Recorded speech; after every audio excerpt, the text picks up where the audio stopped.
Special election season part 2 comes Tuesday when voters in various zip codes will elect a new mayor and a new state representative. If last month's special elections in Miami and Miami Beach are any indication, everyone who does vote gets outsized power to decide because so few people likely will. Our job here is to do all we can to empower you with information. And so today we start with the race for that State House seat, District 118. That's a slice of Miami-Dade from Sweetwater to Cutler Bay, give or take a few miles. Of course, this election is actually critical to everyone outside the district too, because you know, in Tallahassee, party math dictates what issues win or lose. All three candidates running are here together to get into some of that business. And so introductions first. Johnny Farias is the Democrat in the race. He is running again for this seat, an electrician by trade, business owner, and former community councilman. Mike Redondo is a Republican, an attorney specializing in personal injury, and a first-time political candidate. And construction executive Frank De La Paz running independent, no party affiliation. Wow, all three, which means there's no primary because the results will be the results. So Tuesday, one of you becomes state representative-elect.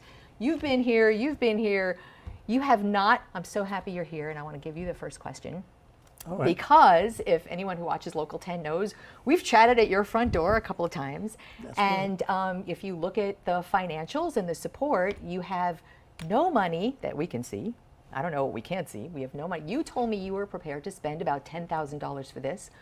Where is it? What happened? We got 2 days to go. I did tell you that. Then I changed my mind, but I have reached the goal that I wanted. Which is? To be able to bring out to the people the fact that we had an election, that it was a sneaky election as far as I could tell. Sneaky? Yes, the way this election was designed, it was on a sneaky way for nobody to notice that there was an election. So my candidacy was there from the beginning to make sure we had an election and that those words will come out. Johnny, do you agree? Is this a sneaky election? I mean, it's a special election. The timing was a little off, but I want to say, Steve, but the timing is kind of funny because they waited till, at the last day, and the governor decided to do it when the lawsuit was filed, and then to do it a week after Thanksgiving when it should have been in November.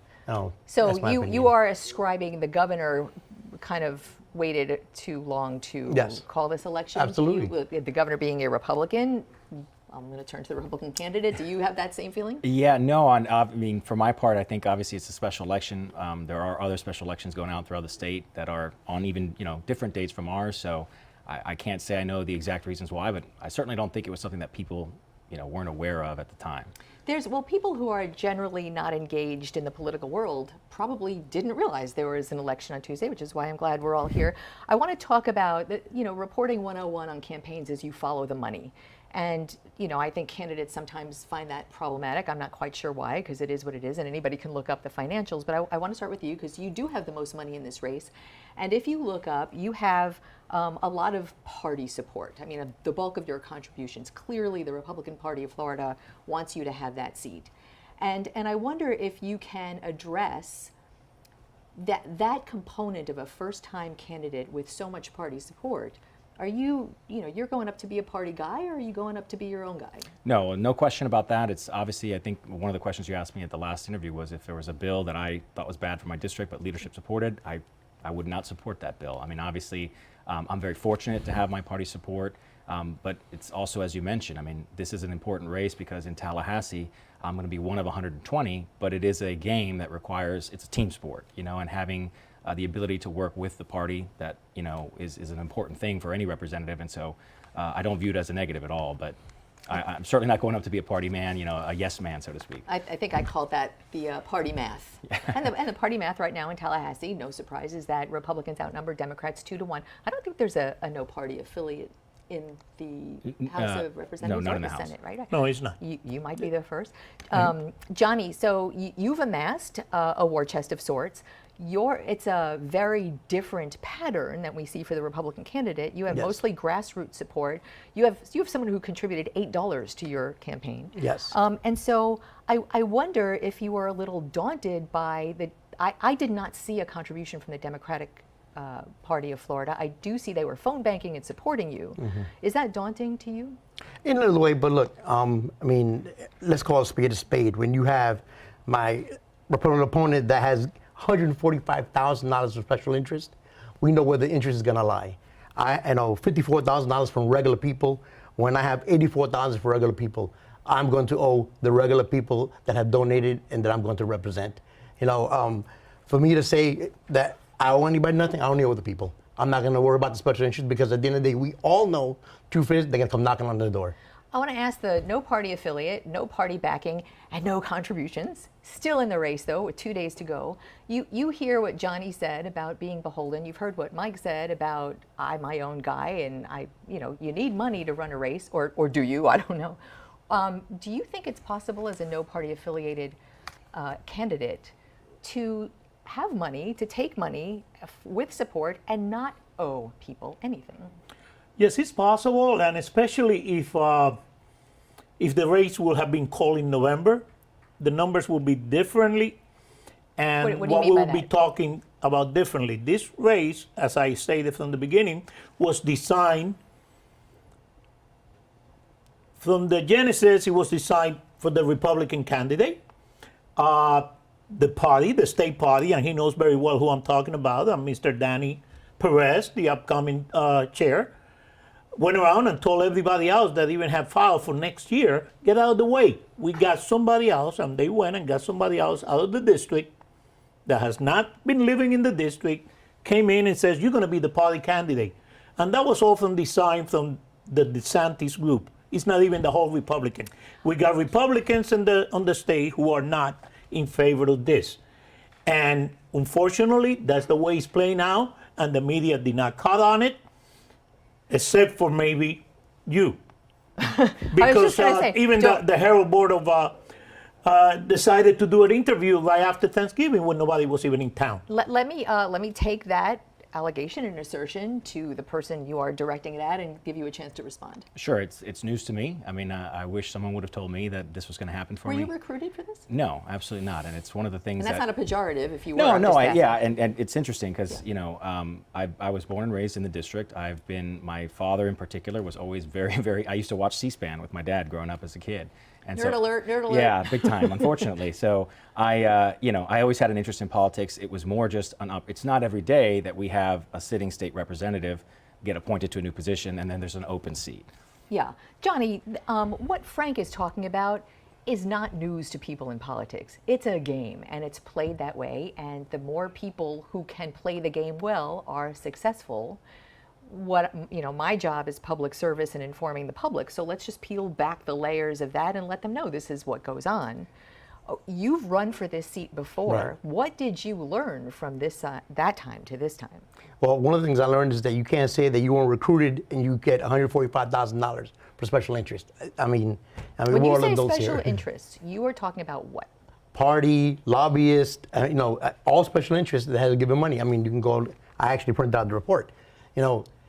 You can't say that. I mean, I'm sorry, Michael Redondo. You can't say that you weren't recruited when you have that much money, okay, from a special interest, and not even from the district. And furthermore, just to what Frank said, you even said it in an interview. You just moved back here 6 months ago.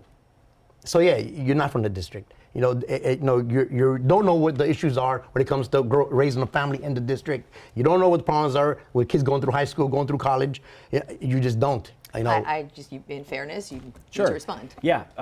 I can tell everyone I am not lying. I am telling you the truth. You can take my word for it, or you can trust my opponent. But I can certainly tell you I was born and raised in the district. I went to Colusa Elementary. I don't really know where this idea is coming from, but. Well, I'll tell you what, why don't we take a break, Sure. because I would love to talk about some issues that are important to all three of you. So Absolutely. let's take a quick break, and we will be right back.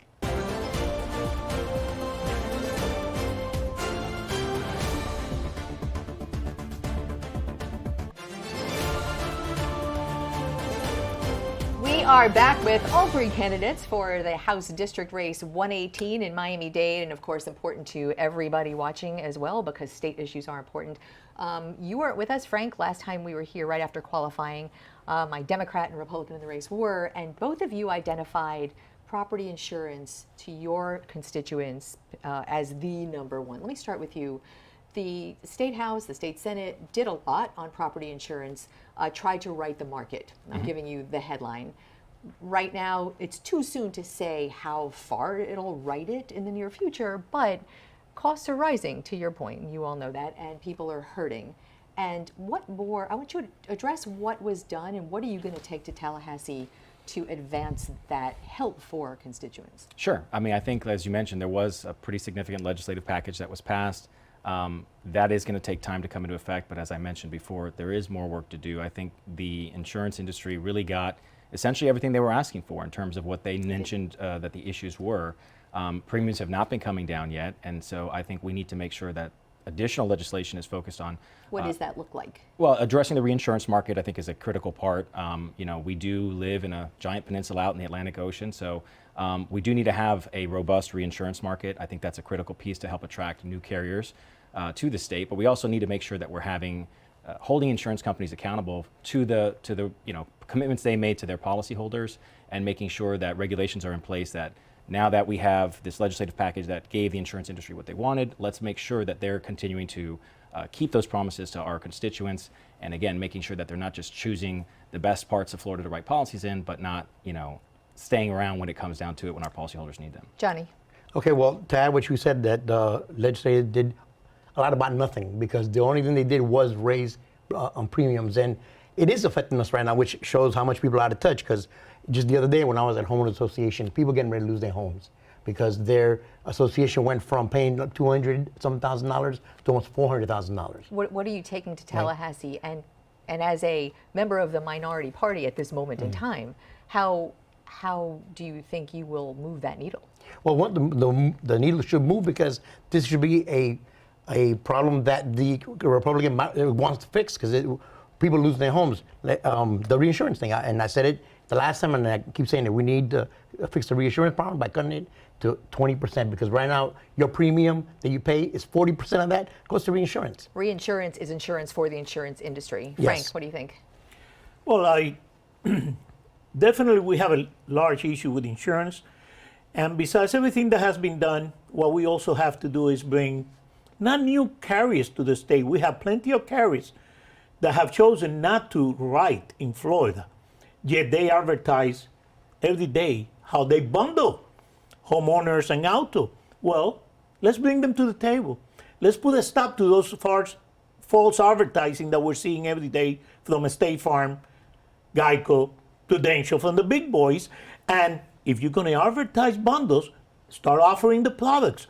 Bring those companies to the table and start offering products, so we have a broader spread of where to put the risk. If you get a seat in that state house as a no party affiliated representative, how do you think how are you going to play that game and get Democrats and Republicans to back to your both ideas? sides. You don't need a new legislature just to tell the big boys you're doing false advertising. All you have to do And is girls. the state attorneys and the girls.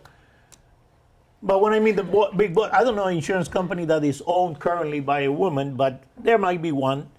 But let's bring them to the table. Say, stop this false advertising. If you want to offer insurance for homeowners, offer them, but don't be misleading us. And bring them into the table to start having a conversation. Those companies could do a lot of good to start spreading that risk. Yeah. Not relying on new companies that will be here only for 3 years and go bust. Let me throw out, I know Frank and I had talked about the Live Local Act, which is in effect, cities like Miami Beach, like Doral, have already raised red flags that a very well-intentioned effort to bring affordable housing to teachers and police officers and sort of like what they would call the middle class to afford to live in South Florida, also takes cities and communities' decision-making away from them, and some find that very problematic. District 118 is going to be greatly affected by this. What are your thoughts on that? So I think, the classic problem, the NIMBY, not in my backyard, is the acronym people use, and that's exactly what we see with some of the elements of Live Local Act. It's that people, I think everyone is in favor of having more affordable housing, but the challenge becomes when individual municipalities, when their local zoning laws are in place and it doesn't allow for that to occur, that's when the state had to come in and step in and pass the Live Local Act. I think, again, unfortunately, all of these are fairly new developments. The issues on the beach and in Doral are sort of the first Test case. Yeah, first test cases we're seeing. I do think that it was not only well-intentioned, I do think it will lead to more affordable housing. It's just going to take some time, but it may be something that has to be tweaked down the road, but right now, it is an urgent need, and it's not something that's going to happen overnight. Do you agree?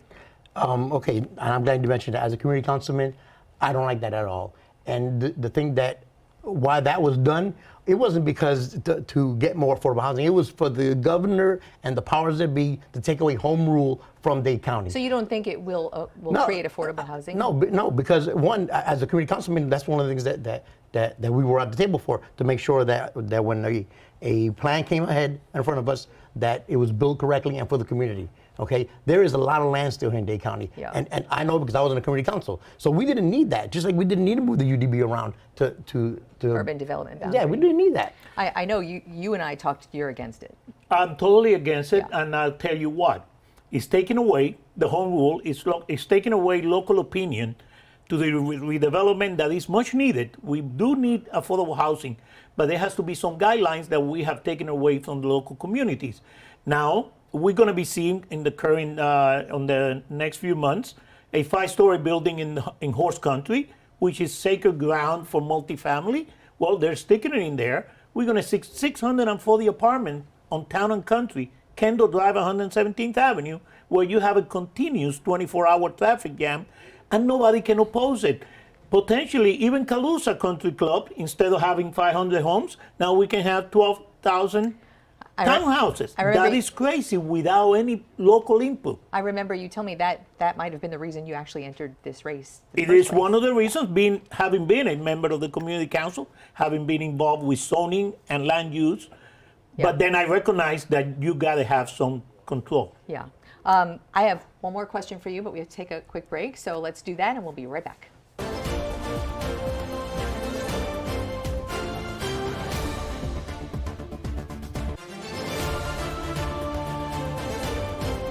We are back with the candidates for 118, and in the short time we have together, I want to throw out one of those issues that they'll call a culture war issue, because there's a lot of them in Tallahassee, and they're important to people.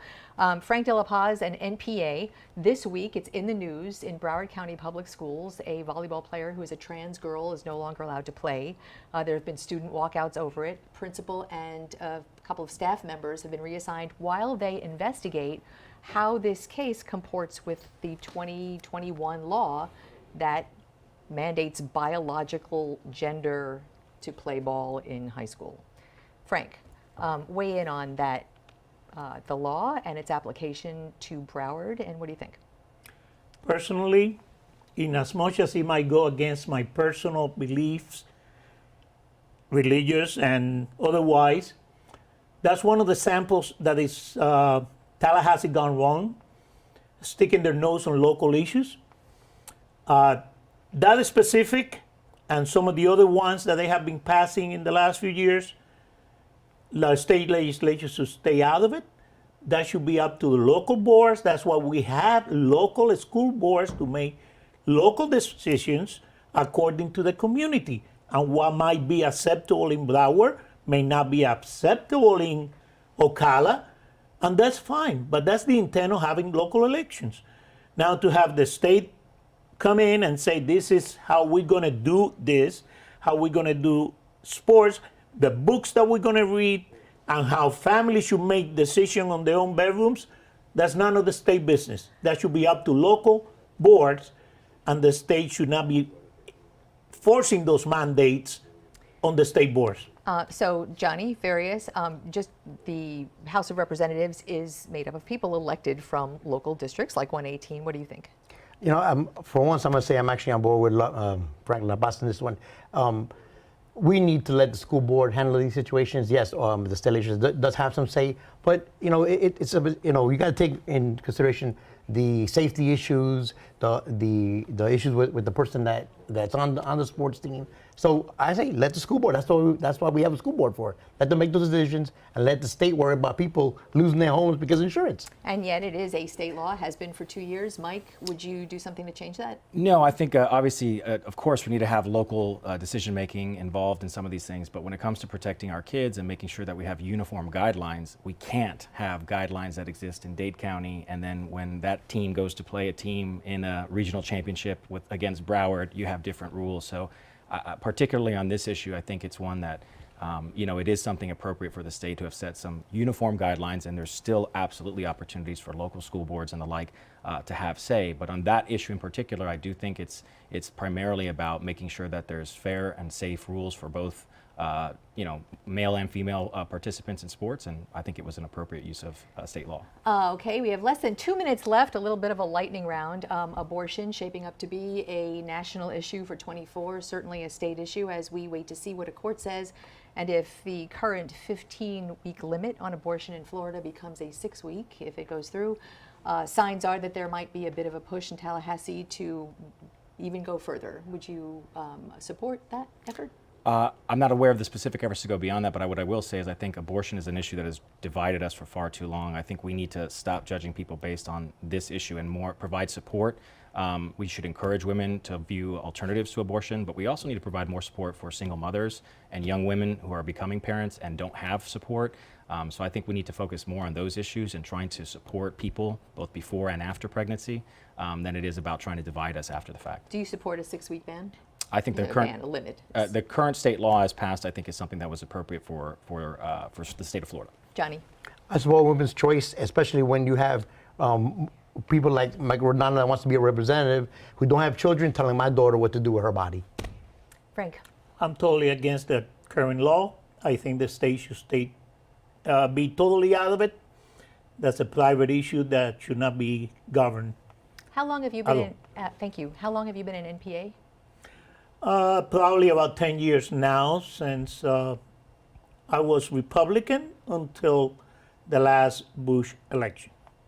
Frank de la Paz, the independent in the race. Johnny Farias, the Democrat in the race. Mike Redondo, the Republican in the race. District House 118. Somebody on Tuesday will be the winner of that, and we appreciate your time, and I hope we gave people a little glimpse into your minds and hearts and possible votes. Thanks. Thank you. Thank you for having us. Thank you, Anna. Thank you.